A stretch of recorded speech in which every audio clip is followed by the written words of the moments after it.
Today we will learn Section 230 of Companies Act, that is compromise or arrangement along with its rules. Now this compromise arrangement किसके बीच में होगा? Company creditors के बीच में या company members के बीच में. Now this compromise और arrangement का एप्लीकेशन कोई भी दे सकता है, या तो कंपनी देगा या तो क्रेडिटर देंगे या तो फिर मेंबर्स देंगे. कौन से फॉर्म में? एनसीएलटी 1 में.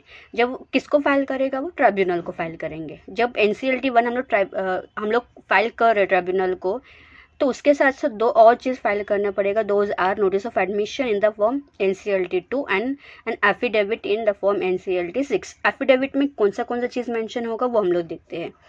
ऑल मटेरियल फैक्ट्स, जितने मटेरियल फैक्ट्स सब इसके कॉम्प्रोमाइज अरेंजमेंट के रिलेटेड सब फैक्ट्स उसमें बताना पड़ेगा. कंपनी का फाइनेंशियल पोजीशन क्या है, कंपनी का लेटेस्ट फाइनेंशियल पोजीशन क्या है, लेटेस्ट ऑडिटर्स रिपोर्ट, अगर कंपनी के अगेंस्ट कोई भी इन्वेस्टिगेशन पेंडिंग है तो भी बताओ, कोई प्रोसीडिंग्स पेंडिंग है कंपनी के अगेंस्ट वो भी बताओ, कंपनी के शेयर कैपिटल में कुछ रिडक्शन हुआ वो भी बताओ, या कंपनी में कोई भी scheme of corporate debt restructure हुआ with the consent of more than 75%, वो किस में फाइल करना पड़ेगा? उसका सेपरेट फॉर्म में दो, दैट इज CAA 1. अभी ये फॉर्म में कौन से चीज़ इंक्लूड होगा? Capital debt restructure scheme, safeguards for the protection of other and unsecured creditors, मतलब जो भी मेजर्स लिया गया है ये स्कीम में सब उनको बताना पड़ेगा. ऑडिटर्स रिपोर्ट क्या है, लिक्विडिटी टेस्ट क्या था, गाइडलाइंस RBI ने कौन सा स्पेसिफाई किया था, वैल्यूएशन रिपोर्ट, सब चीज़ ये CAA 1 में इन्फॉर्म करना पड़ेगा, बताना पड़ेगा जो भी अप्लाई कर रहे. सो एप्लीकेशन कौन से फॉर्म में होगा? NCLT 1 में. उसके साथ साथ दो और चीज़ फाइल करना पड़ेगा. NCLT 2 notice of admission, NCLT 6 affidavit में ये सब चीज़ इंक्लूड करना पड़ेगा. नाउ अभी ट्रिब्यूनल को मैंने एप्लीकेशन दे दिया, तो ट्रिब्यूनल क्या करेगा? एक डेट फिक्स करेगा इसको हियर करने का. इसको tribunal will fix date for hearing notice of admission. अभी डेट तो फिक्स हो गया. डेट फिक्स होने के बाद अभी हम लोगों ने क्या देखा था इधर कि एप्लीकेशन कोई भी देख सकते, कंपनी या क्रेडिटर या मेंबर कोई भी. अगर सपोज ये जो एप्लीकेंट है वो कंपनी नहीं है, क्रेडिटर्स ने ये एप्लीकेशन दिया या मेंबर्स ने एप्लीकेशन दी, उस केस में या तो क्रेडिटर्स ने मेंबर्स ने एप्लीकेशन दिया, उस केस में एक और चीज़ एक्स्ट्रा करना पड़ेगा. That is if company is not an applicant, company applicant नहीं है, तो उस केस में notice of admission and affidavit, दो चीज़ था, notice of admission NCLT 2 and ये NCLT 6, वो दो चीज़ जो भी एप्लीकेंट है या क्रेडिटर या तो मेंबर, वो उनको notice of admission, notice of affidavit company को सर्व करना पड़ेगा. वो भी कितने दिन पहले? 14 डेज पहले. जो भी ट्रिब्यूनल ने डेट फिक्स किया होगा ना, वो डेट से 14 डेज पहले कंपनी के ऊपर notice of admission affidavit file करना पड़ेगा जो भी एप्लीकेंट है उनको. अब कंपनी ने डेट तो फिक्स किया. डेट फिक्स होने के बाद company on hearing on the application, date fix हुआ, वो डेट पे कंपनी ने एप्लीकेशन को सुनने के बाद ट्रिब्यूनल क्या करेगा? एक ऑर्डर पास करेगा. कौन सा ऑर्डर? कि जो भी एप्लीकेंट्स है उनका मीटिंग कंडक्ट किया जाए. Meeting should be called, held and convent.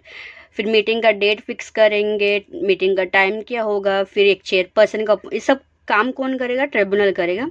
Meeting पहले ऑर्डर देगा. ऑर्डर किस चीज़ के लिए देगा? मीटिंग को कॉल करने के लिए, हेल्ड करने के लिए, कन्वीन करने के लिए. फिर एक डेट फिक्स करेगा मीटिंग का, उसका टाइम ऑफ मीटिंग क्या है, फिर एक चेयरपर्सन को अपॉइंट करेगा, फिर स्क्रूटिनाइजर अपॉइंट करेगा, खोरम, सब, एंड ये चेयरपर्सन स्क्रूटिनाइजर का रेम्यूनरेशन, सब चीज़ कौन डिसाइड करेगा? ट्रिब्यूनल डिसाइड करेगा on the date of hearing the application. अब ट्रिब्यूनल ने तो चेयरमैन को अपॉइंट किया था. अभी चेयरमैन का काम, और डेट भी फिक्स किया था मीटिंग का, तो अब चेयरमैन क्या करेगा? चेयरमैन एक नोटिस सेंड करेगा. कौन से फॉर्म में? CAA 2 को. नोटिस किस चीज़ का? मीटिंग का नोटिस सेंड करेगा with 1 month before the meeting. Meeting के 1 मंथ पहले नोटिस सेंड करेगा CAA फॉर्म 2 में, या तो रजिस्टर्ड पोस्ट या तो स्पीड पोस्ट, कोरियर, ईमेल और हैंड डिलीवरी, कोई भी मोड से. अगर एक चीज़ ध्यान रखना पड़ेगा, अगर वो बाय पोस्ट करे तो बिफोर 48 आवर्स, एक्स्ट्रा 48 आवर्स लेना पड़ेगा. To all creditors members at the registered address. So chairman जो ट्रिब्यूनल ने अपॉइंट किया था, वो चेयरमैन नोटिस ऑफ मीटिंग सब किस को देगा? क्रेडिटर्स को, मेंबर्स को, eight the registered address in the form CAA 2, वो भी कभी 1 month before the meeting, modes तो सबको पता है, रजिस्टर पोस्ट, स्पीड पोस्ट, जो भी है, जो कन्वीनियंट है वो मोड वो चूज कर सकता है।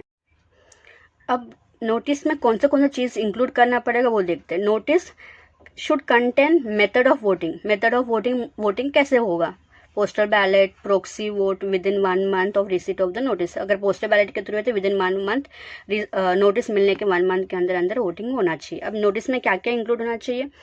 Statement disclosing the facts of compromise and arrangement, valuation report में कौन सा चीज़ बताना पड़ेगा?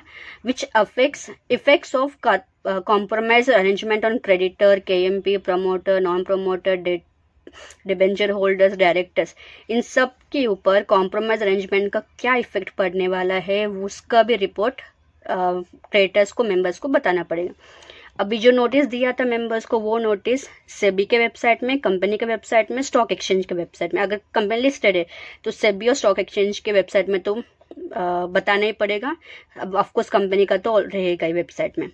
नोटिस अगर कंपनी, अगर ये चेयरमैन नोटिस वो रजिस्टर पोस्ट, स्पीड पोस्ट नहीं करना चाहता है, नोटिस बाय एडवर्टीजमेंट कर रहा है, उस केस में वो एडवर्टीजमेंट में shall indicate the time within which the copies of compromise arrangement available for exam, मतलब examination at the registered office free of charge.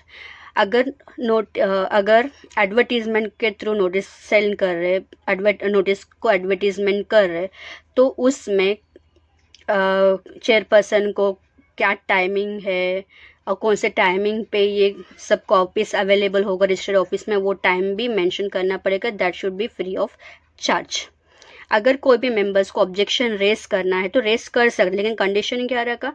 उनका शेयर होल्डिंग 10% से ज़्यादा होना चाहिए। अगर कोई क्रेडिटर्स है तो उनका अमाउंट 5% से ज़्यादा होना चाहिए, मोर देन 5 इक्वल और मोर देन 5%, इक्वल और मोर देन 10%। शेयर होल्डर्स के केस में 10%, क्रेडिटर्स के केस में मोर देन और इक्वल्स टू 5%।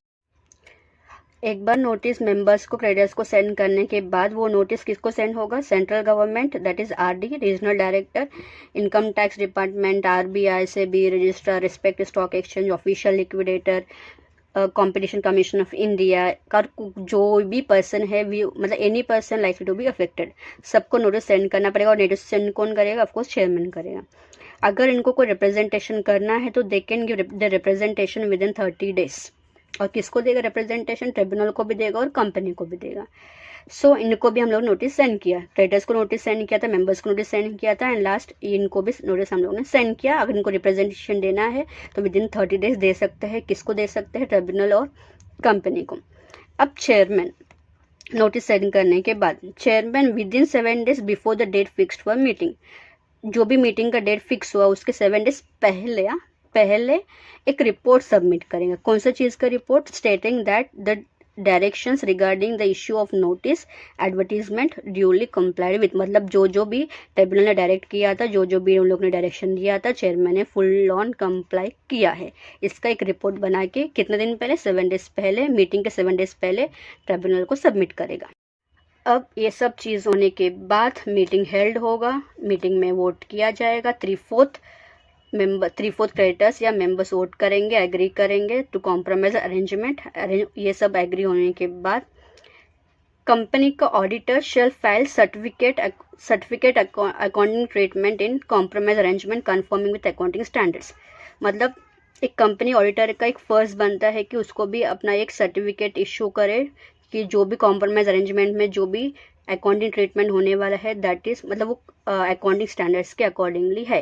ये सब सबमिट करने के बाद अभी मीटिंग तो हो चुका है। मीटिंग होने के बाद ये अपना चेयरमैन है, चेयरमैन एक क्या करेगा? रिपोर्ट ऑफ रिजल्ट्स का रिपोर्ट प्रिपेयर करेगा। कौन से फॉर्म में? CAA 4 में। We shall accurately state number of creditors, number of members present कितने थे, वोट कितने थे, प्रॉक्सी कितने थे, सबका डिटेल मेंटेन करेगा। सबका एक लिस्ट बना के, रिपोर्ट बना के चेयरमैन CAA 4 में 3 days of conclusion of the meeting होने के 3 डेज के अंदर ट्रिब्यूनल को सबमिट करेगा। चेयरपर्सन मीटिंग होने के बाद एक रिपोर्ट प्रिपेयर करेगा, कितने मेंबर्स प्रेजेंट थे, कितने वोट किए, कितने प्रॉक्सी थे।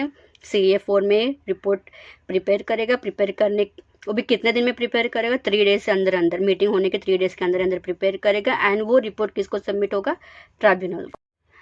अब चेयरमैन ने तो अपना रिपोर्ट रिजल्ट्स का सबमिट कर दिया है ट्रिब्यूनल को। अब कंपनी का रिस्पॉन्सिबिलिटी बनता है कि चेयरमैन ने जब रिपोर्ट सबमिट किया उसके 7 डेज के अंदर अंदर कंपनी को एक पिटीशन फाइल करना है CAA 5 में। किसको सबमिट करना है? ट्रिब्यूनल को, कि बाबा हम लोग को कॉम्प्रोमाइज अरेंजमेंट करने के लिए परमिशन दे दो। उसको ना चाहते हुए भी करना ही पड़ेगा, no option for the company. अगर कंपनी ने ये पिटीशन फाइल नहीं किया, उस केस में if company fails to file petition then with the leave of the tribunal members creditors can file petition but company liable for the cost. अगर petition company ने file नहीं किया तो क्रेडिटर्स मेंबर्स भी फाइल कर सकते हैं, लेकिन जो भी खर्चा हुआ है उसको कौन बेयर करेगा? ऑफकोर्स कंपनी का रिस्पॉन्सिबिलिटी था, कंपनी ने नहीं फाइल किया तो ऑफकोर्स कंपनी को ही बेयर करना पड़ेगा। Now tribunal will fix 1 date to hear the petition. ये डेट जो भी फिक्स किया ट्रिब्यूनल ने, उस डेट के 10 दिन पहले कंपनी को एडवर्टीजमेंट करना पड़ेगा सेम न्यूज़पेपर में। जो पहले न्यूज़पेपर में किया था वही सेम न्यूज़पेपर में एडवर्टीजमेंट करना पड़ेगा कि ट्रिब्यूनल ने डेट फिक्स किया है। डेट फिक्स करने के बाद tribunal will send notice of hearing petition to objectors. जो भी ऑब्जेक्टर्स थे, सेंट्रल गवर्नमेंट, RBI, से जो भी थे, उन सबको ट्रिब्यूनल खुद ऑन ओन मोशन एक नोटिस सेंड करेगा कि कुछ ऑब्जेक्शन रहेगा, कुछ रिप्रेजेंटेशन रहेगा तो वो ट्रिब्यूनल को सेंड करें। अभी ट्रिब्यूनल ने डेट तो फिक्स किया, डेट फिक्स करने के बाद ऑर्डर पास होगा। ऑर्डर में क्या, ऑर्डर कौन से फॉर्म में होगा पास? CAA 6 में। ऑर्डर में कौन सा चीज़ होगा वो हम लोग देखते हैं। If compromise and arrangement scheme में कोई प्रेफरेंस शेयर होल्डर्स है, उनको इक्विटी शेयर्स में कन्वर्ट करना है, या उनका कुछ dividends pending, arrears of dividend है, तो प्रेफरेंस शेयर्स को इक्विटी शेयर्स में कैसे कन्वर्ट करना है, एरियर्स ऑफ डिविडेंड है तो उनको कैश में पे करना है या उनके इक्वल में, उस अमाउंट के इक्वल में इक्विटी शेयर्स इश्यू करना है, वो सब कौन डिसाइड करेगा? ट्रिब्यूनल डिसाइड करेगा। सब क्लास ऑफ क्रेडिटर्स को प्रोटेक्शन कौन करेगा? ऑफकोर्स ट्रिब्यूनल करेगा। शेयर होल्डर्स के राइट में कुछ वेरिएशंस है तो उसका भी इफेक्ट कौन देगा? ट्रिब्यूनल देगा उसके ऑर्डर में। अगर डिसेंडिंग शेयर होल्डर्स है तो उनको भी एग्जिट ऑप्शन कौन देगा? ऑफकोर्स ट्रिब्यूनल के ऑर्डर में वो भी मेंशन होगा। अगर कोई भी प्रोसीडिंग्स पेंडिंग है ट्रिब्यूनल के सामने तो उस दिन पे, जिस दिन पे ट्रिब्यूनल ने ऑर्डर पास किया उस दिन वो सब क्या हो जाएगा? कैंसिल, अबेट हो जाएगा। एंड जो भी ऑर्डर पास किया ट्रिब्यूनल ने उसको रजिस्ट्रार के साथ फाइल करना पड़ेगा with in 30 days in the form CAA 7। वहाँ तक तो पूरा प्रोसीजर कंप्लीट हो चुका है ना। कुछ इंपॉर्टेंट पॉइंट्स है जो हम लोग देखेंगे। दोज आर, अगर 90% इन वैल्यू, क्रेडिटर्स 90% इन वैल्यू एग्री करते हैं कि बाबा कॉम्प्रोमाइज अरेंजमेंट कर दो, तो इन दैट केस वो मीटिंग बुला के उस प्रोसीजर की ज़रूरत नहीं है, directly company tribunal order pass कर सकता है। अगर उसमें बाईबैक इन्वॉल्व है तो बाईबैक कभी होगा? After confirming with section 68। Next, अगर टेक ओवर इन्वॉल्व है कॉम्प्रोमाइज अरेंजमेंट में तो वो भी हो सकता है, but regulation frame by SEBI in this behalf उसको फॉलो करना ही पड़ेगा। नाउ कोई प्रॉक्सी अपॉइंट करना चाहता है तो प्रॉक्सी अपॉइंट कभी सबमिट होगा? वो 48 hours of the meeting, before 48 hours of the meeting members को प्रॉक्सी फॉर्म सबमिट करना पड़ेगा कंपनी में। अगर कोई बॉडी कॉर्पोरेट का सर्टिफाइड रिप्रेजेंटेटिव्स है तो इनको, बॉडी कॉर्पोरेट को, एक certified true copy of board resolution, वो भी कौन ऑथराइज किया होगा? डायरेक्टर, मैनेजर या सेक्रेटरी और कोई एनी अदर ऑथराइज पर्सन ने सर्टिफाइड किया होगा, वो बोर्ड रेजोल्यूशन को कंपनी के साथ फाइल करना पड़ेगा। माइनर प्रॉक्सी नहीं हो सकता। अगर कोई ब्लाइंड है, कोई इनकेपेबल ऑफ राइटिंग है, लिख नहीं सकता है, अगर वो प्रॉक्सी को अपॉइंट करना चाहता है तो वो प्रॉक्सी एक्सेप्ट हो सकता है, बट कंडीशन क्या रखा है? Only when member or creditor has attached his signature and witnesses who shall attach signature and address. Witnesses, जो भी witnesses बनते हैं उनका सिग्नेचर, उनका एड्रेस पूरा अटैच करना पड़ेगा। मेंबर्स का भी सब सिग्नेचर अटैच करना पड़ेगा। Proxy would don't know English, अगर उनको इंग्लिश पढ़ना नहीं आता है तो वो भी एक्सेप्ट किया जाएगा, लेकिन कंडीशन क्या रखा कि जो भी विटनेसर्स है certifies that it was explain to him in the language known to him. Witnesses को एक बताना पड़ेगा कि हम लोग ने प्रॉक्सी को इन्फॉर्म किया है, जो भी एक्सप्लेन किया है, जो भी उसमें लिखा है। Now we are done with section 230. Now we'll go to section 232. Now we will study section 232, that is reconstruction and amalgamation of companies. जो सेक्शन 230 में पढ़ा था ना स्कीम ऑफ रिकंस्ट्रक्शन, वो स्कीम ऑफ रिकंस्ट्रक्शन में अगर मर्जर या amalgamation included होता है तो वो किस में आ जाएगा, सेक्शन 232 में आ जाएगा। अब ये स्कीम में क्या होता है, होल और any part of the undertaking property liability of the company transfer to any other company या डिवाइड अमाउंट टू और मोर कंपनीज। कंपनी का प्रॉपर्टी लायबिलिटी सब या तो ट्रांसफर हुआ या तो डिवाइड हुआ है तो वो किस में आ जाएगा, मर्जर एंड अमालगमेशन में आएगा। सेक्शन 230 का फुल प्रोसीजर, ट्रिब्यूनल का ऑर्डर तक जो भी प्रोसीजर था पूरा का पूरा प्रोसीजर सेक्शन 232 में आ जाएगा। लेकिन कुछ कुछ चीज़ें हैं जो एक्स्ट्रा है वो हम लोग देखेंगे। वो कौन सी चीज़ें हैं जो सेक्शन 230 में जो भी डॉक्यूमेंट्स हम लोगों ने सर्कुलेट किया था मेंबर्स को, उसके साथ साथ कुछ एक्स्ट्रा भी डॉक्यूमेंट्स है वो हम लोग देखते हैं। वो सेक्शन सिर्फ किसके लिए है, सेक्शन 232 के लिए। वो भी सेक्शन 232 में जो भी डॉक्यूमेंट हम लोगों ने सबमिट किया था वो भी आएगा, साथ में ये भी आएगी। एक्स्ट्रा चीज़ें हैं, कौन सा एक्स्ट्रा है, ड्राफ्ट स्कीम जो मर्जर अमालगमेशन का जो ड्राफ्ट स्कीम बनाया था ना, वो डायरेक्टर ने प्रपोज किया होगा, डायरेक्टर ने अडॉप्ट किया होगा, वो सर्कुलेट करना पड़ेगा। कंफर्मेशन दैट ये जो स्कीम था ना वो हम लोग रजिस्ट्रार के साथ फाइल किया है, उसका भी कंफर्मेशन सर्कुलेट करना पड़ेगा। एंड अमालगमेशन, मर्जर अमालगमेशन से प्रमोटर के, MP, share holders, non promoters के ऊपर कुछ भी इफेक्ट पड़ने वाला है, जो भी इफेक्ट पड़ने वाला है उसका एक रिपोर्ट बना के वो भी सर्कुलेट करना पड़ेगा। And valuation report by the expert. अब स्कीम अप्रूव करने की जो फर्स्ट मीटिंग हुआ था ना, वहाँ से 6 मंथ से ज़्यादा हुआ फाइनल अप्रूवल तक। तो ये 6 मंथ्स का जो टाइम पीरियड है, उस टाइम पीरियड में जो भी अकाउंटिंग ट्रीटमेंट हुआ उसका भी एक रिपोर्ट बना के सर्कुलेट करना पड़ेगा। सेक्शन 230 में जो ऑर्डर में जो भी लिखा था सब कुछ तो इसमें आएगा, लेकिन कुछ एक्स्ट्रा चीज़ें हैं वो हम लोग देखते हैं।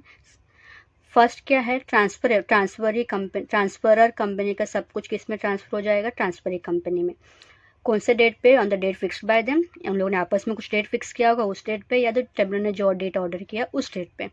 अब ट्रांसफरर कंपनी के जो भी शेयर्स है, डिबेंचर, ऐसे कोई भी इंस्ट्रूमेंट, उसका अपोर्शन कौन करेगा, ट्रांसफर ही करेगा। एंड वो कैसे करना है वो भी कौन बताएगा, ऑफकोर्स ट्रिब्यूनल बताएगा। नाउ वंस कॉम्प्रोमाइज अरेंजमेंट हो चुका है तो ट्रांसफरी कंपनी में कोई भी तरह का शेयर होल्डिंग नहीं करेगा, आइदर ऑन इट्स ओन और on behalf of its subsidiary और एज ए ट्रस्टी। कोई भी वे में ट्रांसफरी के कंपनी में किसी भी तरह का शेयर्स होल्ड नहीं करेगा after compromise and arrangement. Next point is all legal proceedings. Transferor company का जो भी लीगल प्रोसीडिंग्स है, अब वो कौन कंटिन्यू करेगा, ऑफकोर्स ट्रांसफरी कंटिन्यू करेगा। This is called dissolution without wound up. Dissolution किसका हो रहा है, ट्रांसफरर कंपनी का हो रहा है। This is called dissolution without wound up. Provision to be made for आपको डिसेंडिंग शेयर होल्डर्स को भी कुछ एग्जिट करने का ऑप्शन देना चाहिए। And valuation price should not be less than the price at the stock exchange. Stock exchange में जो प्राइस प्रिवेल कर रहा है उससे कम तो उनको मिलना नहीं चाहिए। अलॉट, अगर कोई एनआरआई है, ट्रांसफरर कंपनी में कोई एनआरआई है जिसको सेंट्रल गवर्नमेंट के रूल्स के अंदर, एफडीआई रूल्स के अंदर, गाइडलाइंस के अंदर शेयर्स अलॉट किया है, तो उसको भी सेम लॉ के अंदर, सेम गाइडलाइंस के अंदर ट्रांसफरी कंपनी शेयर्स अलॉट करेगा।